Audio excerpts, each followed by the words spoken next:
Hey, well, welcome back to the channel. We're back over here at the house renovation project this morning, and we're going to continue some wiring. You saw in the last video, we were working here in the kitchen. So today we're going to finish up the circuits here in the kitchen, go ahead and get our can lights and everything ran, and get that stuff ready to go for inspection. So if that's something you're interested in seeing, stick around because it's coming up.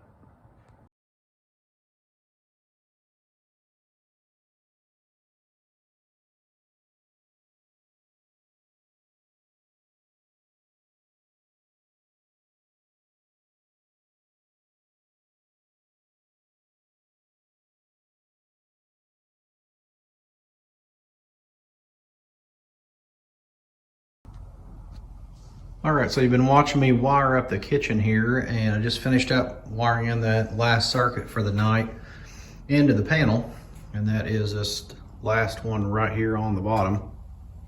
I'll go ahead and put a piece of tape over that right now because that's the one that we just put in place that doesn't go anywhere, but my panel is hot. So if you're looking at the panel, you see something that looks a little odd. If you're familiar, is I've got this 10 gauge wire coming in here to a 30 amp breaker, but it's not wired through the panel here. So what's actually doing, instead of feeding out, it's feeding in. I've got my 200 amp main off, as you can see. Over here to the side is the old panel. So basically what I'm doing is through this 30 amp breaker right here is I'm feeding out the orange behind the panel, out the top here and around, and I'm coming back to my new panel and I'm feeding this bus. And what that's allowing me to do is keep power into the house as I transfer circuits over while I'm waiting on the utility to hook up my new meter base. So currently we're being fed overhead, and we've got an underground meter base on the other side of the wall here, and we're just waiting for them to hook that up. But I didn't want to be without power, you know, once I cut off the panel to the right until I got the panel to the left reconfigured. So I'm just back feeding it is all I'm doing, just like a little sub panel, and that allows me to do what I need to do. So got to be careful because both of those are hot. Just wanted to point that out. So I kind of got my feeds and everything running around. You saw this on the time lapse. I got my fridge right here. You saw me earlier laying out the cabinetry on the floor. The original location that I had for my fridge was here. I had to move it. You can see the mark right there on the floor, right at that stud. So the fridge is going to sit in this cavity right here. So I just went ahead and moved to that center box, or that center stud. And then we've got plugs that's in the boxes. I'm minus a few boxes here.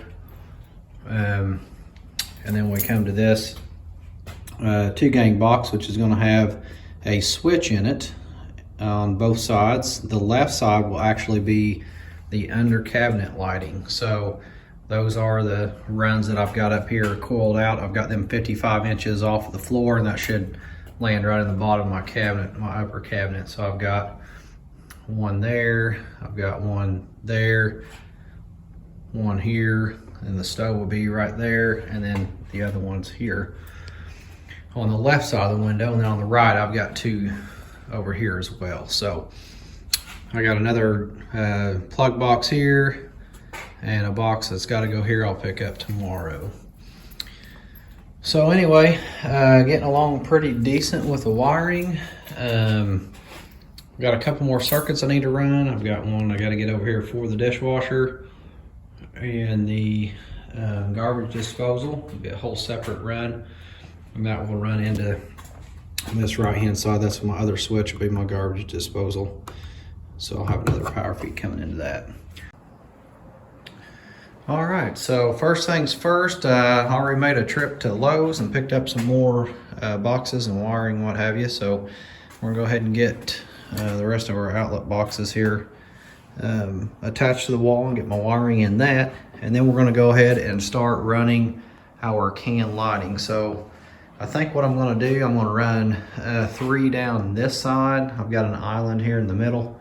So I'm gonna run 3 down in probably this area, and then 1 over where the sink will be, and then another row of 3 this direction. May only have to do 2. I'm gonna have a utility room that's gonna be studded up here. So we'll kind of just check that out. About where this blue line is coming this way will be a wall, so we may have to either tighten up the spacing on them or run 3 here, 4 on the other side. So haven't quite got that figured out yet. Once I start spacing everything out, we will determine what we want to do there. So anyway, with that said, we'll flip over to the time-lapse camera here and we'll continue watching everything go in with that, and then we'll get things squared away.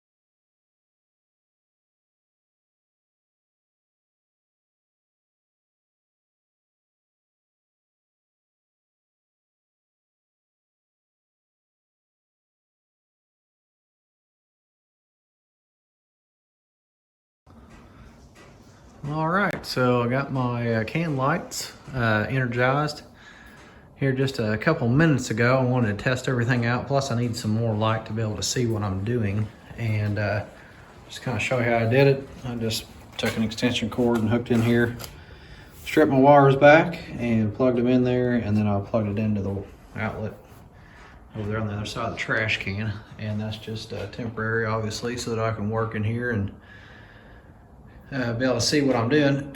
So the next steps, you've been seeing me work over here in this box. So this is the other end of that can light circuit. Basically I just got a 3-way switch here, so you can turn it on and off here, as well as out here by the back door where we got that plugged in right now. So I still have one more wire to run for that circuit to be complete, and that is the power source. So what I'm going to do is just come right out of the panel here, and we're going to drop down. I've already got holes drilled, and we're just going to shoot right through here, follow that, and then I'll come in, and that will be my power. So I've got to have in the kitchen my lighting separate and the plug separate, of course, and GFIs on the plug. So anyway, that's where we're at. I'm going to go ahead and get that main feed wire pulled in, and we'll get it wrapped up there in the box and ready to go for that. And then you saw me put on this other plug box right here, square box I should say. It's going to be a switch. We're going to have a pendant light over the island once it's done. So I figured that was a good location for that. Just reach in around the corner, or if you're at the island, you don't want to be walking all the way over here to where the 3-way switch is for the can lights. So that was the most convenient location, I thought, for that. So we need a power source for that, and we also need to go ahead and pull the wire up through the top plate and then over. I'm just going to let it kind of hang out in the center here because I'm not 100% sure where I need it to be until I get my island situated. So those will be a few things that we'll have to fill in at a later date once we know where we're at with it. So anyway, flip back to the time lapse and we'll start wiring in that feed circuit for the can lights.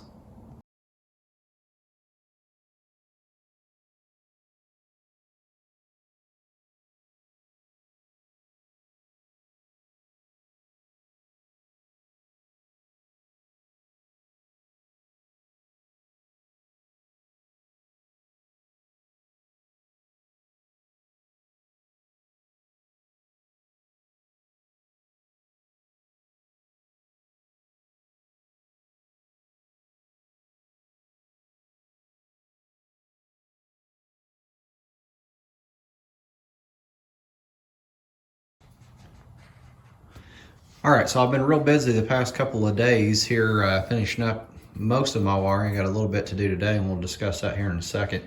But I've got the old panel out, and the utility has transferred over from the overhead service to my underground service, which is what we've got connected up here.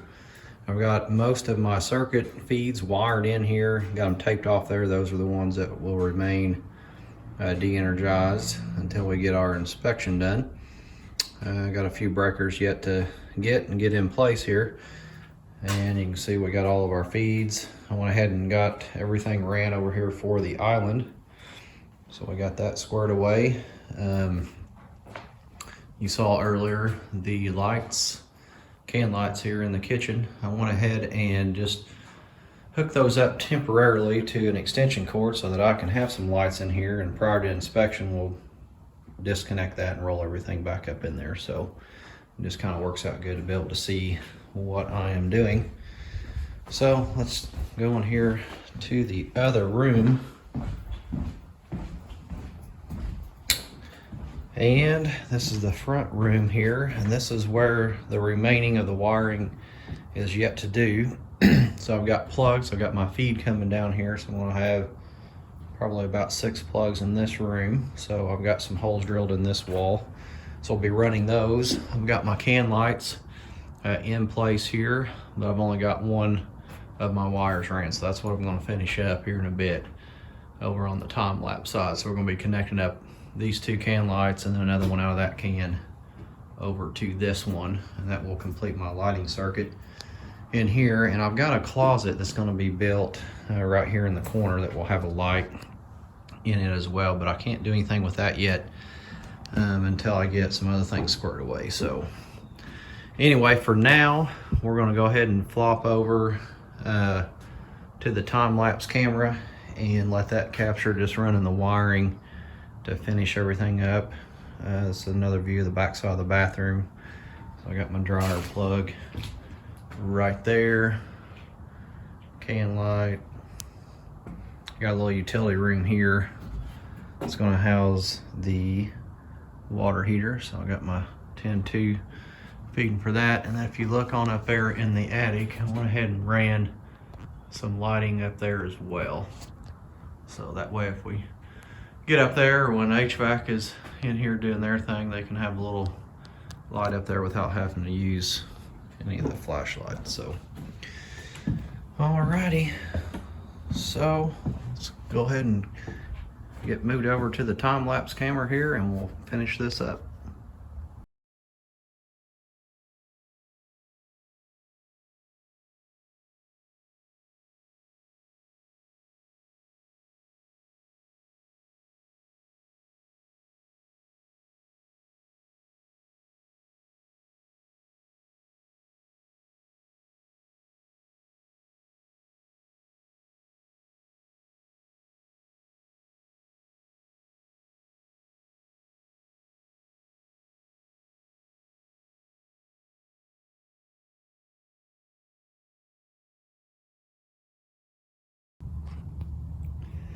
All right, so you've been watching on the time-lapse camera running the wire here for the plugs, and I just wanted to note a couple of things here. Ideally, you'd want to run your wire through the studs and around. Sometimes the corners are tricky to get through, so you will go up and around like I did here. But this old oak that's in here is really thick, and I don't have a bit long enough to drill through everything. So I just elected to go up through my top plate, around through the attic space, and then back down. It uses more wire, but for me, for what I'm doing right now, that's just pretty much the easiest way to do it. Also, you see I've got these 2x4 blocks at each of my outlet boxes. The reason for that is I'm going to be stripping out this side wall, actually all the walls, like so. You can see I've already got 1 2x4 that's stripped out the top here. And so basically everything's going to be coming out 1.5 inches from the wall cavity right now. So I want to make sure that my boxes are also roughed in at 1.5 inches out from the existing wall. So that's what those are for. And once I get spray foam in here, then I'll go through and I'll strip the wall out, and then that way I'm not impeding the spray foam guy on getting done what he needs to get done. And then the last bit of wire running over here, I've just got stubbed out of the ceiling here. There's going to be a closet in this space, and I'm going to have a plug down here wherever the wall is. So it's going to be roughly in that location. So I just coil my wire up there. That'll stay out of the way, and then I can get my wall and everything built for that closet. So anyway, at this point, I believe we've pretty much finished up all the wiring with the exception of smoke detectors in the house And then I've got one wire to run for my furnace, just to supply the power for that. So that's back in the kitchen area. But anyway, that's going to conclude this video for now. We'll be flopping over and doing some work in that bathroom on the next video and getting that stripped out and ready to go as well. So thanks for watching. Hit like, subscribe, and share the video. Have a good day.